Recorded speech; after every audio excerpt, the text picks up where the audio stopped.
Pope Leo has called on the Israeli president to, quote, reopen all paths of dialogue to end this conflict. The pontiff early this week making some pointed comments on the war, including a rare reference to President Trump's administration, signaling where the Vatican stands on the Iran war. Since becoming the first US-born leader of the Catholic Church, Pope Leo has largely avoided comment on his home country. He'd never mentioned President Donald Trump publicly until now. President Trump. But that era has come to an end.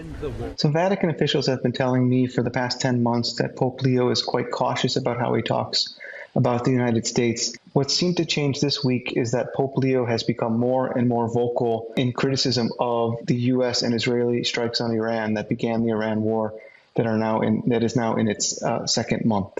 The Pope on Palm Sunday, which is the celebration that opens Holy Week for Catholics, the most important week of the year, gave a homily in which he said that God rejects the prayers of those who wage war because they have blood on their hands.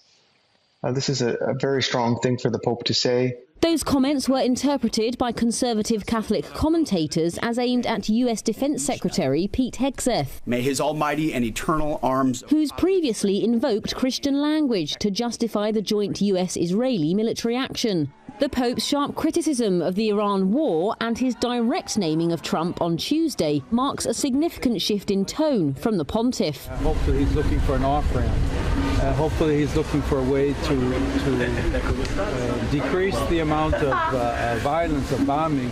The Pontiff Leo chose to use an American colloquialism the president and administration officials would understand. I think broadly speaking, Vatican officials, like much of the world, are aware that President Trump is taking a lot of moves that are controversial and divisive, and they're quite worried about the direction of the world. They're worried about the atmosphere of violence in the Iran war, but also in Trump's decision to remove President Maduro in Venezuela, or Trump's threats against Cuba and possibly looking for regime change in Cuba. And I think generally there's a great concern for where will the world be in the next few years, and what should the Vatican's voice, what should the Pope's voice be calling for? Leo on Thursday began 4 days of Vatican events leading up to Easter Sunday, when he will deliver a special blessing and message from the balcony of St. Peter's Basilica.